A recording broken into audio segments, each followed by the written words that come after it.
Hello everyone, welcome to biology class. In the last video we started this chapter ecosystems and we'll continue the same, and we have seen the introductory part of the chapter, what is all this chapter about. And here we begin the topic of ecosystem, what this ecosystem is about, what are the various types of ecosystem we will be covering in today's video. So let us start here with the definition. What is ecosystem actually? If we see the definition of ecosystem is the surroundings, whatever we are surrounding, and basically we can say it is the structural and functional unit of biosphere. What is biosphere? We have seen in the previous video. So all our surroundings only. So ecosystem is the functional unit or the structural unit of the same biosphere in which all the living things, plant, animal and various living things are there, along with the physical components interact with each other. Means we are dependent upon some physical factors like temperature, sunlight, or we can say wind or air is there, rainfall is there, water is there. All these are physical components, and our interaction or animals or plants interaction with these kind of physical components only is referred to as ecosystem. And this ecosystem, when we talk about, every ecosystem is self-sustaining, means it can continue on its own. It is not dependent on any other particular ecosystem. For example, just for making it more clear, simple example of ecosystem like a lake. Inside a lake, water body, it is a water body, and inside a lake different plants are there, aquatic plants and aquatic animals are there, and they are living there. They are not dependent on outside surroundings. They are not coming out to take their food or light or something. So lake is an example of small ecosystem. Just one example I gave to make it more clear. Similarly, one more we can write like forest ecosystem. Inside a forest, different animals, different birds are there, different types of trees and fruits and flowers are there. So all these are remaining there. They are sustaining on their own. They all are dependent on each other, but none of the organism from the forest moves out to other ecosystem. That is a self-sustaining ecosystem. So such kind of organization, or we can say such kind of structural units, are called as ecosystems. We can classify these ecosystems furthermore. We'll continue in the chapter. So here we have seen the definition, and each and every, you have to take care, each and every ecosystem is having an independent existence. It is self-sustaining on its own. And whenever we talk about the ecosystem, two basic properties or processes are conducted. One is called as the abiotic component, and the another one is called as the biotic component. These basic processes, what are those basic processes that are being done by these biotic and abiotic factors? They are the cycling of the nutrients and flow of the energy. Always the nutrients will move from one organism to the other. It is never that the nutrients are stored in one person's body and they will not get transferred to the next. How this cycling of nutrients is done, that we will see in details in the upcoming topic. Secondly is the flow of energy. Energy also flows from one particular organism to the next one. Just in short, to make it more clear, both the points are same or related to each other. Like sunlight is having solar energy. That energy, I am talking about flow of energy only. So from the sun, energy is moved to the plants. They store the solar energy and produce food from there, that is eaten by the animals. So again, so what is happening? The energy that was in the sun, it moved to the plant. From the plant, it moved to the animal. So this is what is called as flow of energy.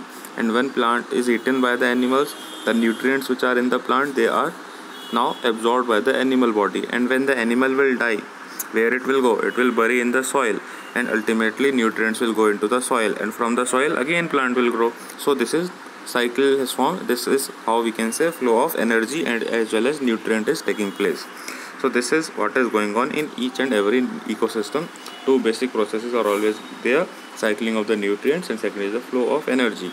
And these are conducted by what? This cycling of the nutrients and flow of energy is conducted by the abiotic and the biotic components. You may be doubting now, what are these biotic and abiotic components? So that only we'll be discussing in details in the upcoming topic. So here are certain examples of ecosystem given in grassland, pond, forest, aquatic. All these are such small examples of ecosystems only. So that is all for this topic. We'll continue to the next, that is the types of ecosystem. If we see the types of ecosystem, broad categories are two only. One is natural ecosystem, second is artificial ecosystem. So obviously from the name itself it should be clear to you, natural, that is under natural condition, another one under artificial condition. First we will see the natural ecosystem. So the one which operates in natural conditions and without the interaction of human beings are not involved in such situations. They are all called as the natural ecosystem. Examples we'll see here, like terrestrial ecosystem or the aquatic ecosystem. We can classify this natural ecosystem into these two categories. Among the natural ones only, that is the terrestrial one. Terrestrial means hota hai land. So whichever ecosystem is present on the land, we will see in the terrestrial. Example now, grassland. Next is desert ecosystem. Next is forest ecosystem. All these three are the examples of terrestrial ecosystem. Next one we can see here, that is pond ecosystem, river ecosystem and lake ecosystem. All these three are the examples of aquatic ecosystem. So these are certain examples of terrestrial as well as the aquatic ecosystem, and in none of these human beings are involved. If human beings disturb these ecosystems, there will be some changes. We can cut the forest, we can affect the grassland, we can affect the river water, we can build a dam in the river, so that will create a disturbance in the natural ecosystem. Then such kind of ecosystem will be called as artificial one. So natural ecosystem never has the interaction with the human beings. So one such example they have given in detail now. What is this here is pond ecosystem. It is an example of natural ecosystem, and what is happening, all the living organism, whatever living things are there in every ecosystem, they are all biotic components. Whatever non-living are there, they are abiotic. So all the living things are biotic. Examples like all the green plants are there, like algae are there in the pond. Aquatic plants only will be there in the plant in the pond only. So all the aquatic plants are there.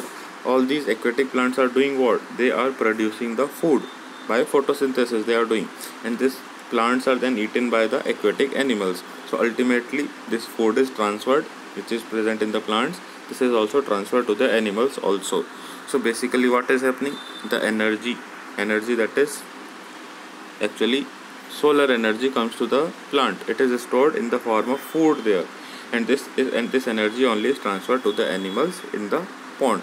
Also the smaller animals are there, like example is given here, like the tadpoles, the baby frogs and the insects. They also eat the plants, and these tadpole or insects are then eaten by the fish. So smaller animals are eaten by the bigger animals. This is what is happening. The energy is transferring from the small animals to the big animals. From where the small animals got this energy? They got it from the aquatic plants.